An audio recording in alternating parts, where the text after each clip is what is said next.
Hi everyone, this is me Sonia और इस video में हम डिस्कस करेंगे anatomy of year. Okay, so let's get started. ये आप ईयर का डायग्राम देख रहे हैं। तो ईयर को बेसिकली 3 पार्ट्स में डिवाइड किया हुआ है on the basis of anatomy. तो पहले पार्ट को हम एक्सटर्नल ईयर बोलते हैं। अब यहाँ पर जो आप पिंक वाली एरिया देख रहे हैं, जहाँ तक पिंक कलर आ रहा है, ये आप लाइन देख रहे हैं।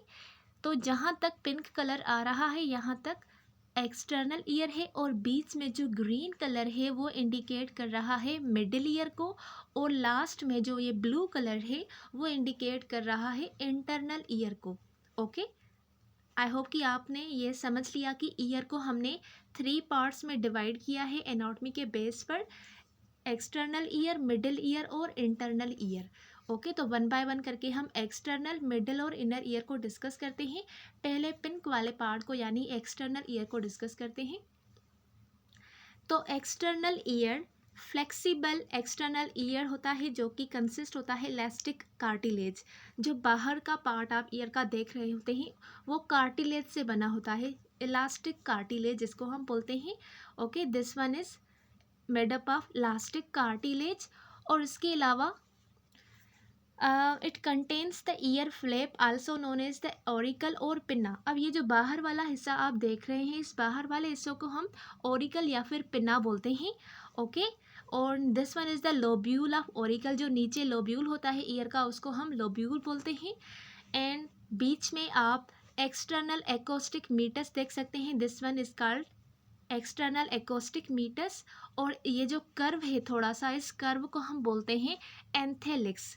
ओके, और उसके अलावा जो ऊपर टिप होती है उस टिप को हम, जो अंदर की तरफ थोड़ी मुड़ी हुई भी होती है ईयर में, इसको हम बोलते हैं हेलेक्स। तो ये एक्सटर्नल पार्ट होता है किसका, ईयर का। आगे देखते हैं इसके बारे में क्या लिखा है। So it contain the ear flap also known as the auricular pinna. और उसके अलावा बीच, उसके बाद ऑडिटरी केनाल स्टार्ट होता है। ये जो आप देख रहे हैं ये केनाल, ये ऑडिटरी केनाल है जो आगे जाकर मिडिल ईयर से कनेक्ट हो रहा है।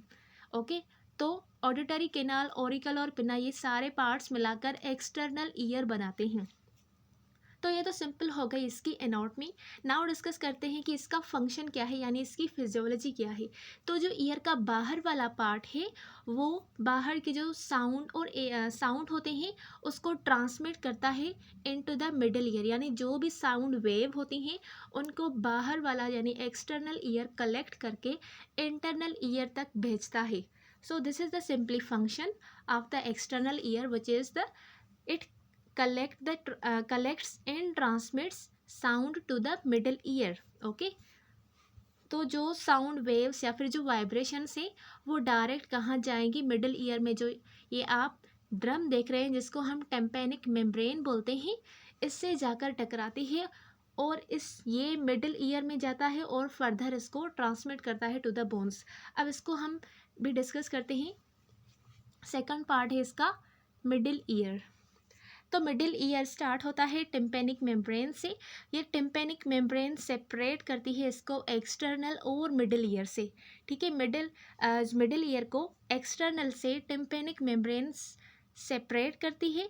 उसके अलावा उसके बीच में सेंटर जिसको हम बोलते हैं या फिर अम्बो, वो अटैच होता है उसकी tip of the long process of Malus on the other side of the tympanic membrane.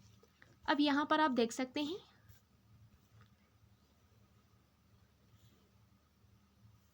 ये हमारे पास टिम्पेनिक मेम्ब्रेन है, ये जो ड्रम की तरफ आपको दिख रही है, इसके टिप पर ये आपको बोन दिख रहा है जो इसके साथ अटैच है।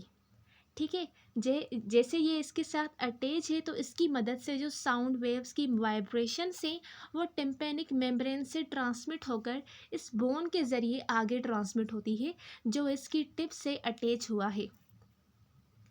ओके, सो यहाँ पर मेलस बोन से टिम्पेनिक मेम्ब्रेन अटैच होती है। उसके अलावा मिडिल ईयर में एक यूस्टेचियन ट्यूब प्रेजेंट होता है जो कि नेजोफेरिंग्स से जाकर कनेक्ट होता है, और इसका काम होता है कि ये एयर के प्रेशर को मेंटेन करता है either side of the tympanic membrane यानी दोनों साइड से एयर का जो प्रेशर होता है उसको मेंटेन करने का काम यूस्टेचियन ट्यूब का होता है। Then the middle ear conducts sound vibration to the inner ear. अब जो वाइब्रेशन एक्सटर्नल ईयर ने मिडिल ईयर की तरफ ट्रांसमिट की थी वो अब अपने बोन्स के ज़रिए मिडिल ईयर जो है वो इंटरनल ईयर तक उनको ट्रांसमिट करेगा। अब मिडिल ईयर में हमारे पास 3 मेन बोन्स होते हैं, वो कौन से हैं? स्टेप्स जो कि स्ट्रैप जैसा होता है, इनकस जो एनविल जैसा हमें देखने को मिलता है, और लास्ट है मेलस जो कि हैमर जैसा होता है। इन तीनों बोन्स को हम ऑडिटरी ऑसिकल्स बोलते हैं and these are the smallest bone in our body जो कि ईयर में प्रेजेंट होते हैं। ओके, अब वन बाय वन करके इनको भी हम देख रहे हैं। पहले हम देख रहे हैं स्टेपिस बोन को जो कि स्ट्राइप जैसा होता है। ओके, दिस वन, जैसे घोड़े के ऊपर हम पैर रखकर चढ़ते हैं तो इसको हम स्ट्राइप बोलते हैं। तो जो स्टेपस होता है वो इसकी तरफ इसकी शेप के जैसा होता है। उसके बाद है हमारे पास एनविल, इनकस बोन जो कि एनविल जैसा हमें देखने को मिलता है, दिस वन इज एनविल। और उसके अलावा मेलस बोन जो कि हैमर जैसा देखने को मिलता है।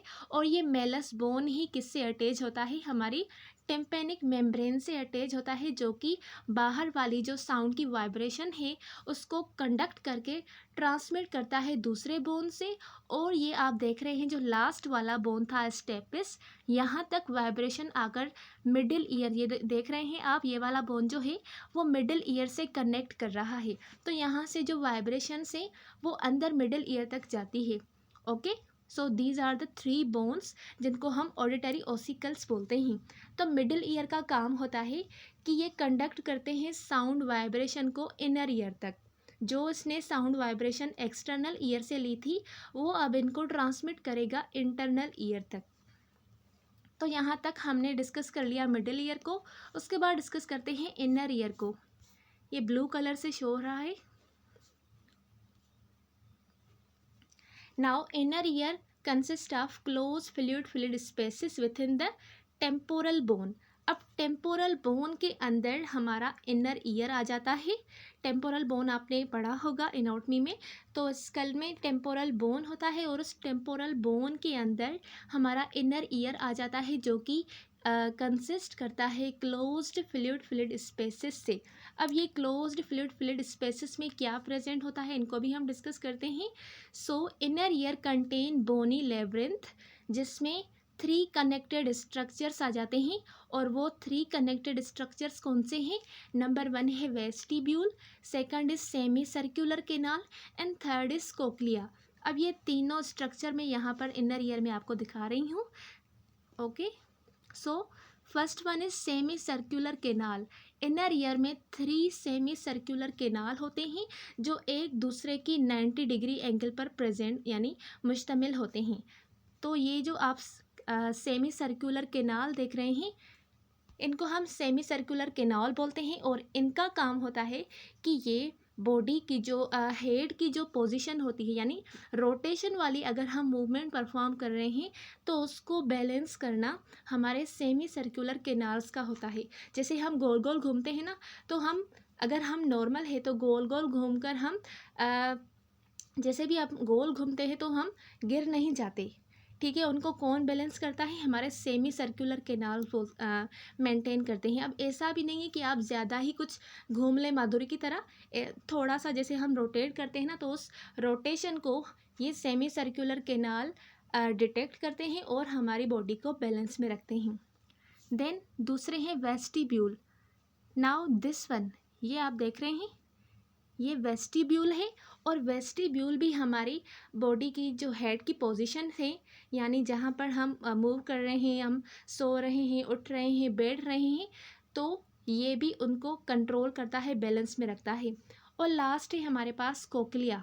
अब कोक्लिया क्या करता है? जो वाइब्रेशंस मिडिल ईयर से आ रही थी इनर ईयर तक, अब उन साउंड की वाइब्रेशंस को ये कन्वर्ट करता है इलेक्ट्रिकल मैसेज में इनको कन्वर्ट करके फर्दर ब्रेन तक मोलता है, ब्रेन की तरफ उसको सेंड करता है by help of cochlear nerve.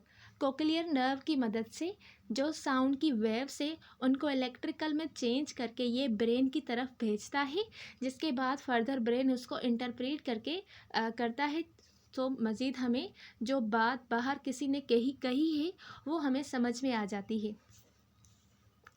ये 3 स्ट्रक्चर थे जिसको हमने डिस्कस कर लिया, vestibule, semi circular canal and cochlea. Physiology इसकी डिस्कस करें तो the inner year receive vibration from the middle year that stimulate nerve impulses. जो इनर ईयर ने वाइब्रेशन रिसीव की थी वो अब नर्व इम्पल्सेस को स्टिमुलेट करेगी। देन दीज इम्पल्सेस, ये जो सारी इम्पल्सेस हैं ये ब्रेन की तरफ ट्रेवल करके जाएगी। ब्रेन की तरफ जब वो पहुंच जाएगी तो उसके बाद वो सेरिब्रल कॉर्टेक्स जो कि ब्रेन का पार्ट है वहाँ पर इंटरप्रेट होंगे जो भी साउंड से। तो इस तरह से हमें जो भी साउंड होते हैं वो सुनने को मिलते हैं, और ये नॉर्मल फिजियोलॉजी है साउंड्स की कि किस तरह से हमारे ईयर हमें हियर करने में हेल्प करते हैं। So this was the whole about anatomy of ear. I hope कि आपको आज की वीडियो क्लियर हो गई होगी।